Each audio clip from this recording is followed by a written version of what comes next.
Bet on Bears fans, another edition of the Chicago Bears podcast coming your way. Pat, the designer, Courtney Cronin, still in the crib, the baby room. I'm sorry, guys. I'm building as fast as I can. I'm a one-man show over here. No, a lot to get into Bears-wise today on today's episode, man. I mean, listen, we got to talk about, of course, this preview of this game. This is a massive game this coming Sunday, and the Bears are not shy about coming out and being open with that, with a need to get a division win. Also, want to talk with Courtney about some of the injury updates that we saw yesterday and possibly one that could impact this game this week. All that and more in today's episode of the Chicago Bears podcast. Hit that like button, subscribe to the page, leave a 5-star review. Y'all know what to do. And as always, today's episode brought to you by Underdog. Make picks, win money. Courtney, how are you?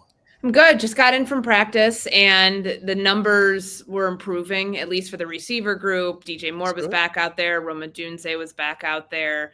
And then obviously with the secondary, Tyreek Stevenson, who was DNP yesterday, he was back out there. Did not see Jaquan Brisker, though. So that's one that I think right off the jump that you want to keep an eye on. He has a back injury. It did not cause him to not be able to finish the game last week, but it has caused him at least 2 days of practice where we have not seen him out there. So a couple things that I think are top of mind right now, but it does feel like at this point with the receivers that we typically see not practice on Wednesday, they're back on Thursday, dealing with a multitude of injuries for DJ Moore. I feel like the guy has something new that he's working through every week and just shows he clearly takes care of his body in a way that allows him to get battered in a game and then be able to play on Sunday. And I anticipate that being the case this week too.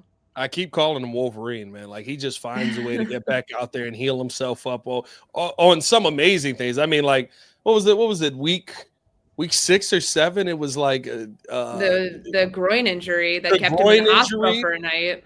It's just like, oh, he's back next week. He's at practice. What the heck are you doing out here, dog? So he's an absolute monster. The Bears are going to need him, especially this week as well offensively, because I think this is a week, Courtney, where, like I said, the urgency, of course, is there in the building. They understand that they need a division win in the worst way.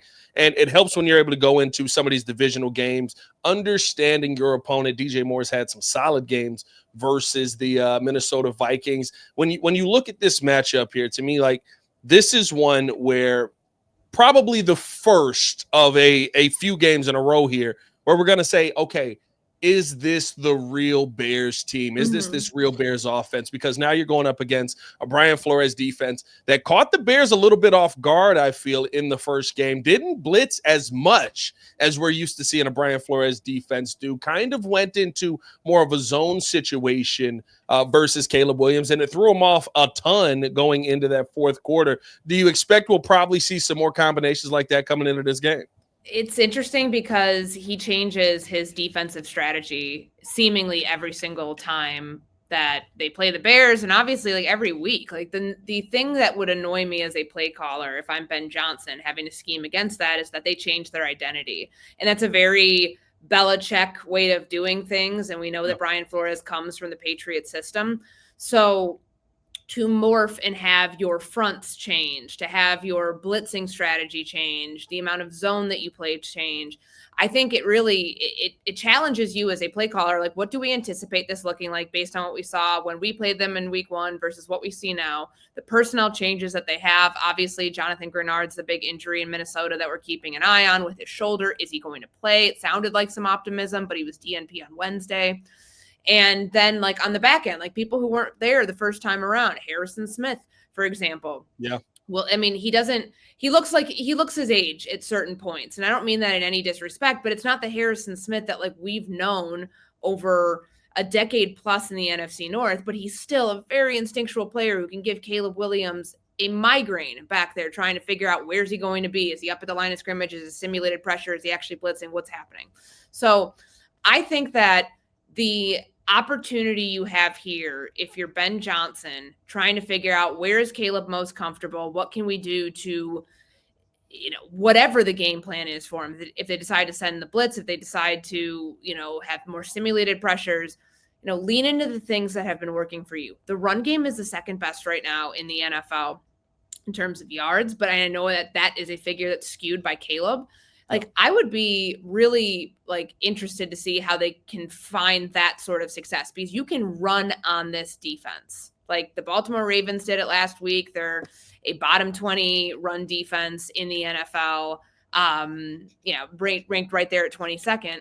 Like, I think this is a really good week to get your run game going. It wasn't that it wasn't effective last week. I mean, Caleb was a huge part of that, but like starting the game leaning more on DeAndre Swift and Kyle Monangai than they did in last week, because it was like they did and then they got away from it. So yeah.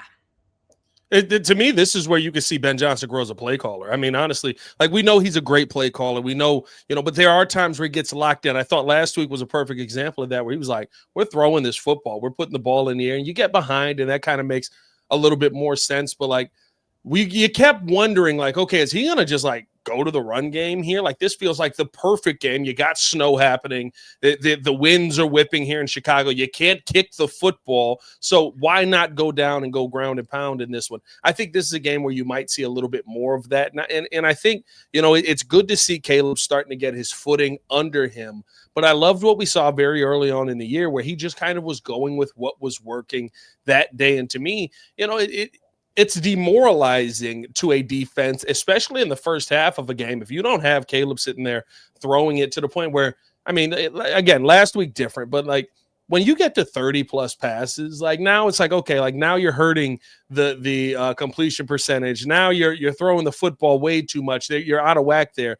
I would feel like in the first half, like how it would be so easy to put that Vikings defense away by using Kyle Monangai in that way, by using DeAndre Swift in that way. And we've seen them go out and have great success versus this Minnesota team, especially the first game of the season. Remember, that was something we praised about it, the run game, how they looked. Like, to me, that's the best way to see this Bears team go out there and show dominance right away and show we've got the better team. And this truly is what this offense is going to look like. I wonder, in terms of like the unpredictability element, and this is just a guess, but the Bears had the 7th highest design run rate right now in the NFL. And like, that's huge, especially in like 3rd and medium plus situations this season. Yeah. And we heard Caleb talk about it yesterday, how he wants to be known as a throwing quarterback, and he feels like that he is a throwing quarterback. Maybe this is if you are expecting that Brian Flores is going to hit you with things that you don't think are coming, then maybe this is the week to do that with Caleb.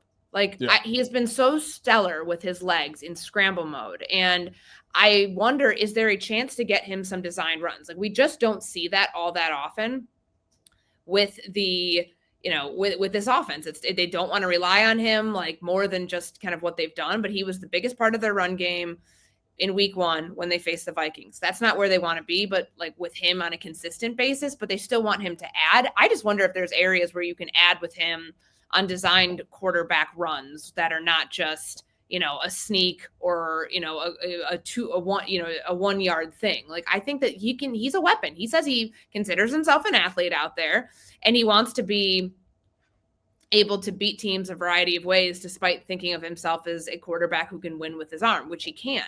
But I think that in some of those moments where he's missing throws in scramble mode, like he's attempted like several deep passes in scramble mode. I believe it's like 7 or 8, and he hasn't made any of them. I'm wondering if those are opportunities, like before you even get there, to be able to tap into something else in his skill set that might make a difference against a defense that hasn't contained quarterback runs really well. I mean, Lamar Jackson last week, obviously there were some designed runs in there because that's what he's good at.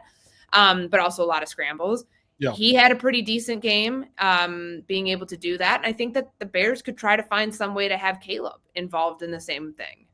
The one thing I would love to see Caleb do is kind of recognize that earlier in the game too. Like when he goes into Superman mode, it's great. And I get it. You want to sit back there. You want to make the throws. You want to make the tough arm angles. Mm-hmm. You want to keep teams honest by, being able to roll out to your left and throw the football right and in the crazy fashion that he can. And he's got the skill set to do it.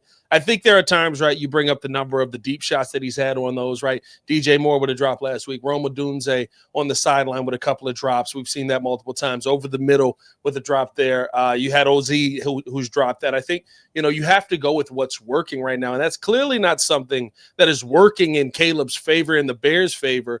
But the one thing that is when he finally does decide, like literally, I felt like that entire time in the New York game, those running lanes were there. I'm not saying that you got to turn into Justin Fields out here, but if you do, it brings the defenses in. Use that as a chess piece, not as the ultimate weapon, but use it as a chess piece to kind of go, all right, if I use my legs earlier in the game and kind of recognize that earlier, they're going to be watching me. That means there's going to be one defender probably the entire game watching me. That's one less defender you have to worry about in the pass game. To me, that's the easiest opportunity for you to get one of those deep shots in there or one of those intermediate passes when you are on the run, because now they're more focused on you. That's how we see Lamar Jackson do it every time he's on the field. They're so worried about the legs, they forget that the guy has a cannon as well. Yeah, and we saw in week 1, so we had 43 dropbacks. He's only blitzed on, I want to say, like 16 or 19 of them. So a 37% blitz rate. And he had the highest scramble rate that he's had in a game too. 6 of those across the 43 dropbacks that happened 6 times. And that stuff happened early on in the game. Remember, he had the rushing touchdown early in the first half, and then, they kind of went away from that. When they talk about urgency and what we saw from Caleb, last game, 52 of his 63 rushing yards came in the fourth quarter.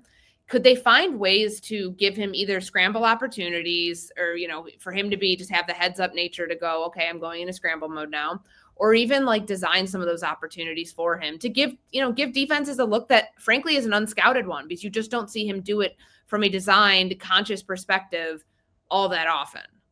Yeah. No, 100%. It's going to be an interesting Sunday to me. I think this is a massive win that the Bears could possibly get here. I do think Ben Johnson's one of those guys that, he's got the dartboard with whoever's face he needs to have on it that week, where he's like, oh, we're gonna put a pin in this one. We blew that game. We're a very different Bears team. But I love how I said it, right? They're a very different Vikings team at this point in the season. Your roof's got more layers than the Conspiracy Podcast. Is that a sandwich wrapper? Ah, yes. Vintage 1988. It really builds character. Avondale Roofing.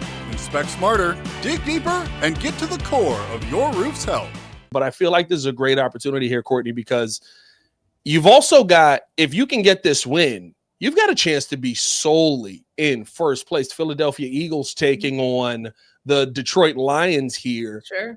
If at any point in this season, the Chicago Bears do have a sole holding of first place, we know it may not finish that way. I would still expect the Lions to be the first team. I think at that point in the season, and maybe this is being premature on it, you can tick this season as a full-on success in the book of Ryan Poles. Probably the first season that you could say is a success with Ryan Poles, bringing in new coaching staff, bringing in an offensive line that, I don't know if you saw the numbers, but outside of basically the questions at left tackle that we came into, the Bears have one of the best offensive lines in football.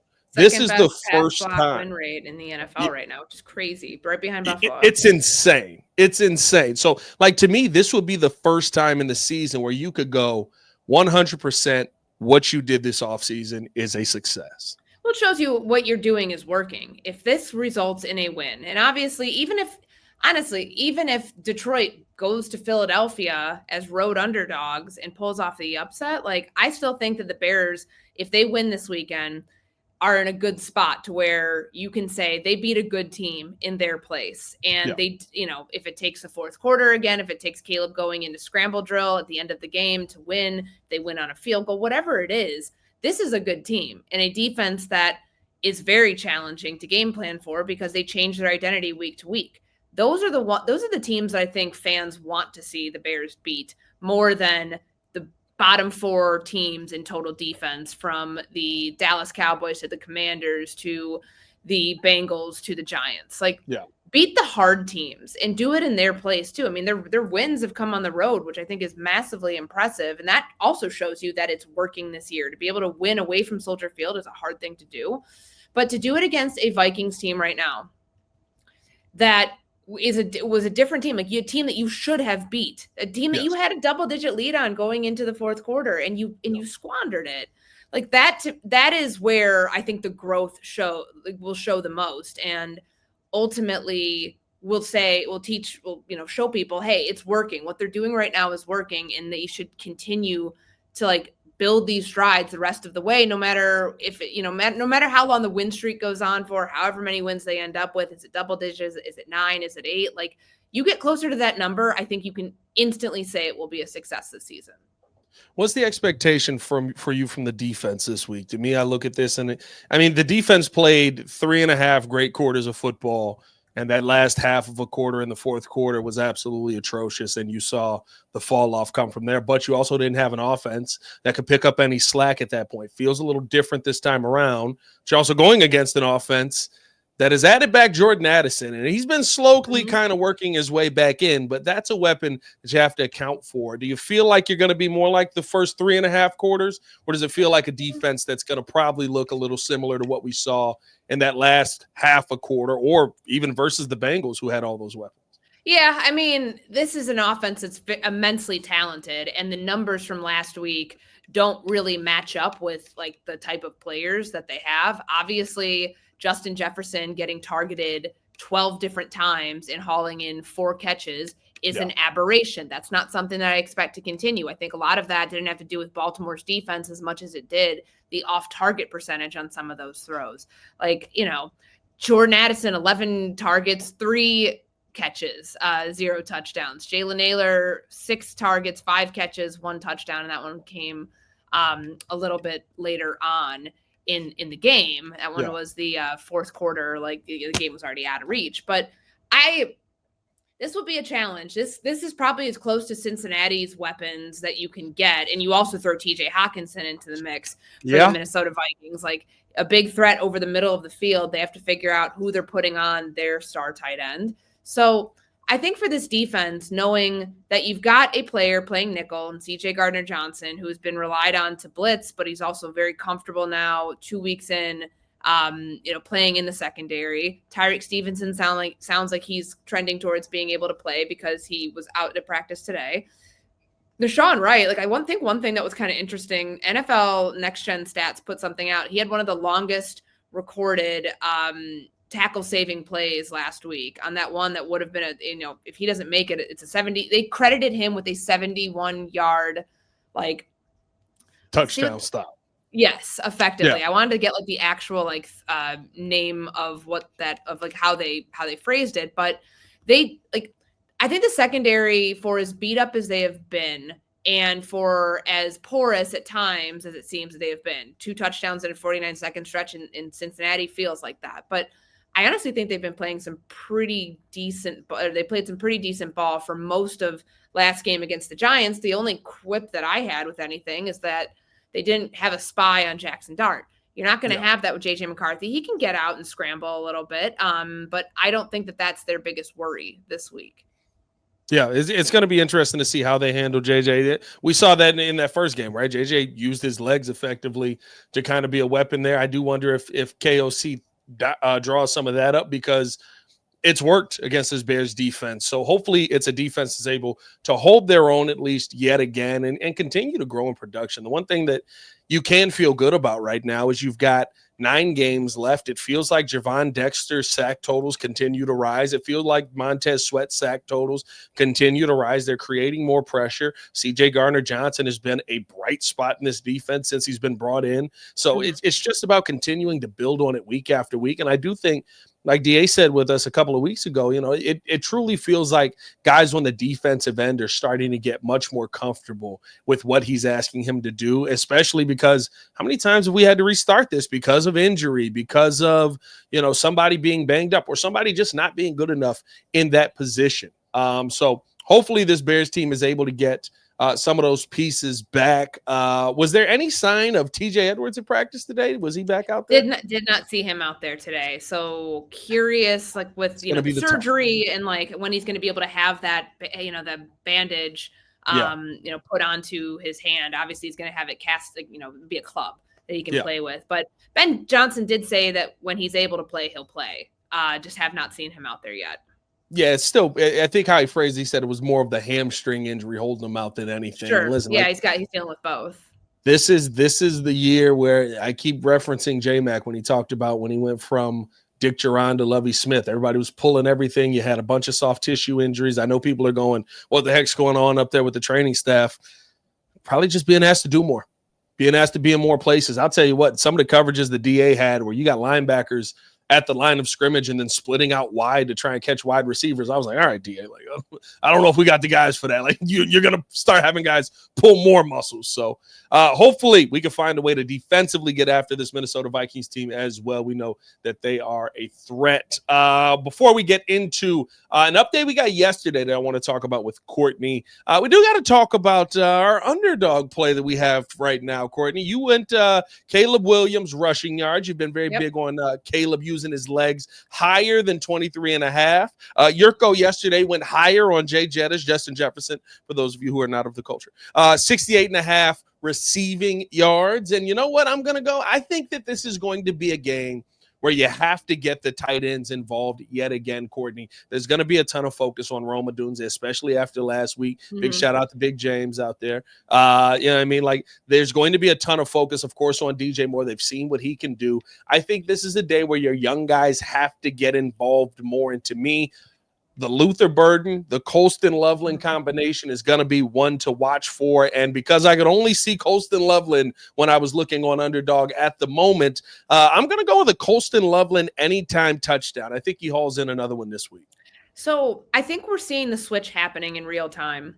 And who knows how it would have played out had Cole Kmet not gotten hurt in Cincinnati, coming off the game that he missed because of, I think it was it a back injury? Like, I don't know. There's it was concussion, right? Caleb Williams concussion was Bengals, but he missed the game before, which was his first game. So this was him being back in Baltimore. And I remember thinking, okay, they're not like, they still rely on him a lot. And you look at what happened last week. There's a lot of mouths to feed on this offense, and sometimes when the drops happen, it does create an opportunity to get some other players involved. Colston Loveland, though, caught every pass that came his way. 4 catches on 4 targets, 55 yards. You look further down, Cole Kmet had 2 targets, 1 catch for 5 yards. I think it's safe to say, or at least safe to expect, that because, you can talk about 12 personnel. Just because 12 personnel means that you have 2 tight ends on the field doesn't mean that both tight ends are going to be doing the exact same job. Yes. So I think the obvious thing here is that there's going to be a guy who's relied on more for blocking. I think that player will be Cole Kmet. So I think expecting that the shift that we're seeing does not mean that Cole's never going to be targeted, but Colston Loveland is more of the receiver in the tight end room. And I believe that they are comfortable with him in critical situations, as they showed you in Cincinnati, going to their rookie to go win a game. So I think his 4 target stat line should kind of be like the baseline here, 3 to 4 targets a game minimum for a player who has already integrated himself into this offense and shown he's not just like a good weapon, but he's reliable too. Yeah, no, and seeming to be a little bit more of a comfort zone player for Caleb Williams, which is what your tight end should be. So to me, I'd say add to that play Colston Loveland higher than 1 touchdown than 0.5 touchdowns on the day. I think he gets the anytime tutty. And I think we're heading into an era, Courtney, where we're going to see a lot Rome Odunze, Colston Loveland, Luther Burden as your high target guys on the team as we continue to move forward here. Make sure that you guys are tapped in with Underdog as well. Download the app today. Sign up with the promo code CBP to score $100 in bonus entries when you play your first $5. That's promo code CBP. Underdog. Make picks, win money. EO, play the disclaimer. Must be 18 years or older, 19 or older in Alabama and Nebraska, 19 or older in Colorado for some games, 21 or over in Arizona, Massachusetts, and Virginia, and present in a state where Underdog Fantasy operates. Terms apply. See assets.underdogfantasy.com/web/play and get terms _DFS_.html for details. Offer not valid in Maryland, Michigan, New Jersey, New York, Ohio, and Pennsylvania. Concerned with your play? Call 1-800-GAMBLER or visit www.ncpgambling.org. In New York, call the 24/7 Hope line at 1-877-8-HOPE-NY or text HOPE-NY 467-369. Welcome back into the Chicago Bears podcast. Courtney Cronin, Pat the Designer, back at it again. Appreciate y'all for tuning in and showing love. Hit that like button, subscribe to the page. Let us know in the comments below what your prediction on this game is. Do you have the Bears coming out with yet another win? Are we going streaking again? Or do you feel like the Vikings are going to get the best of us for a second time this season? Also want to let you guys know today's podcast also brought to you by the Advantage Dealer Group. Find you at Chevy, Toyota, or Acura and drive off in under 60 minutes, or they'll make your first car payment Also brought to you by the Hard Rock Casino in Northern Indiana, Las Vegas style gaming, just 30 minutes from Soldier Field, exit 6 right off I-80-94. All right, Courtney, we got a little bit of an interesting update yesterday where I feel like based off of Jaylon Johnson's Instagram post and, some of the positivity that we're hearing from Ben Johnson, he said the hope is to get him back by the end of the year. It feels like there may be a real chance that if the Bears are still holding strong through this, that this defense could get a lot better by getting back, arguably, in my mind, one of the top 5 DBs in this NFL. Yeah, and I was on with Carmen and Yurko yesterday, like before we talked to Ben, before I had a chance to actually like lay eyes on Jaylon Johnson in the locker room and just have a very casual conversation with him about how he's feeling. And the way that you see like these videos, obviously he put the video up that he had surgery in Philadelphia, like in kind of the process he's going through to like, pretty extensive rehab to get back to playing. When we initially reported this, the reason that I used the word indefinite was because there was no real timetable. It was going to depend, like, was he going to have surgery? Because if you let these things heal on their own, it can be really messy and it can just like not be good. It might not heal properly. Right. So he decides to have surgery.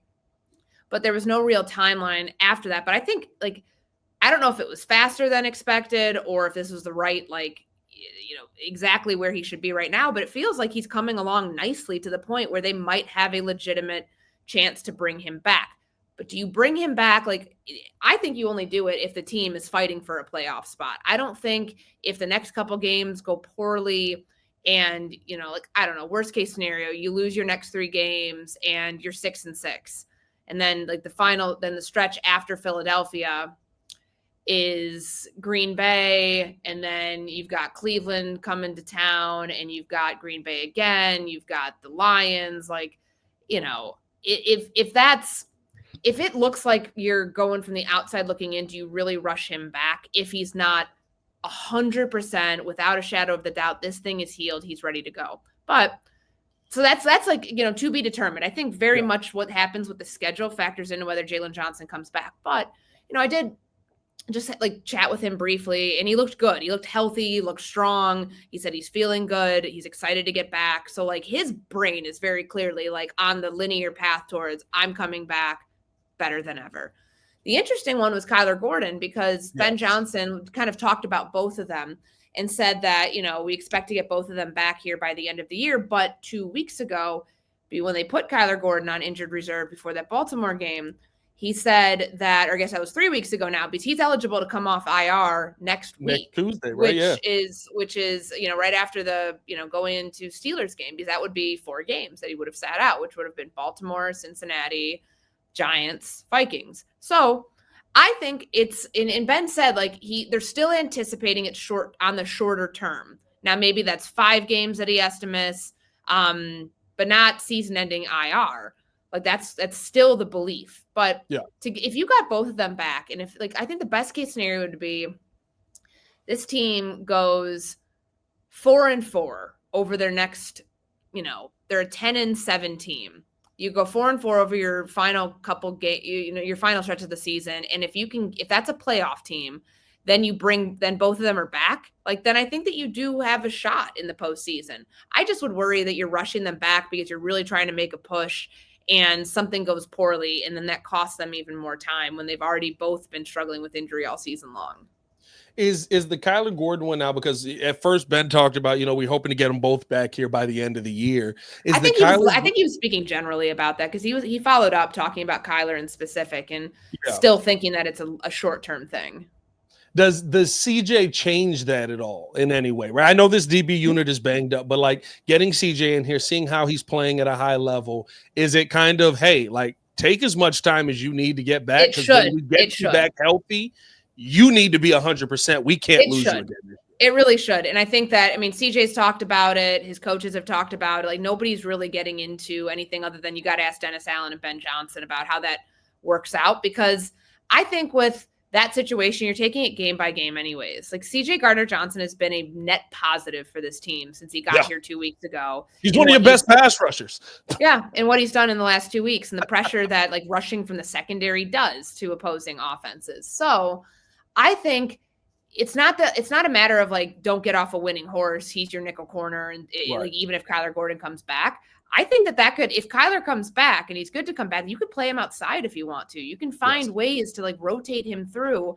Because we know he can play all different positions back there, and he played a little bit of outside corner in the spring. So I don't think it would be them trying to slow play his injury, but if it needs to take another week and Kyler Gordon and CJ Gardner-Johnson's playing good football, then that's a great situation for them to be in.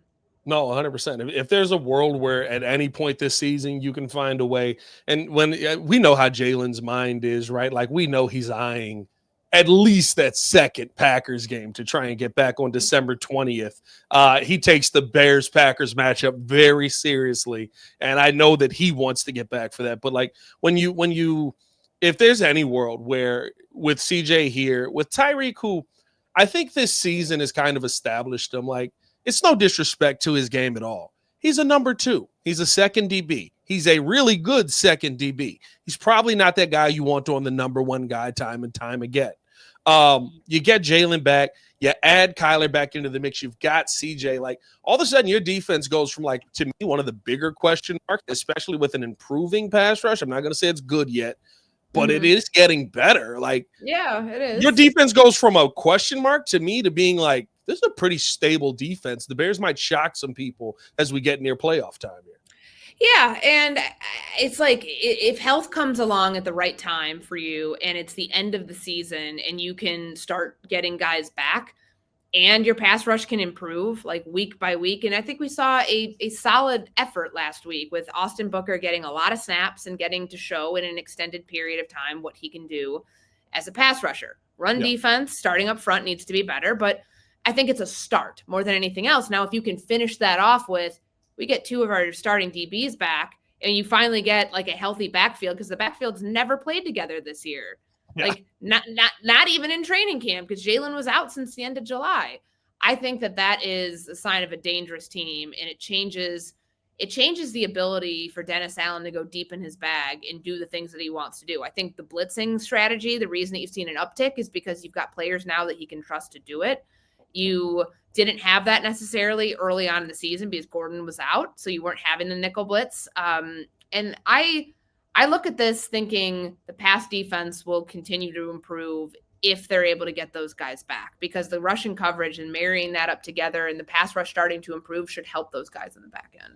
No, 100%. Let's hope that we can start to get a little bit more healthy at the right time. Ben Johnson said we'll be playing our best football by December. Really feels like we're still working towards that. Like, you got to give the guy credit. He walked in, he said, it's going to be ugly early. It was. He said, we're going to be trending towards playing our best football by December. Right now you are. We'll see if you're playing your best football by December. But if you are and you're getting healthy, this might be a more dangerous Bears team than a lot of people believe. But let us know how you guys feel in the comments below. We'll be down there talking with you guys as well, especially Courtney. Courtney been clapping back on Twitter. Y'all better watch out for her. Y'all be saying anything in these comments thinking she don't see them. Courtney, she been at y'all head. I ain't gonna lie to you. I love it. Appreciate y'all for tuning in and showing love. As always, man, hit that like button, subscribe to the page, leave a 5-star review. Y'all know what to do. For Courtney Cronin, it's your boy, Pat the Designer. Back at it again. Y'all stay safe out there, Chicago. Bed down. One love. Peace.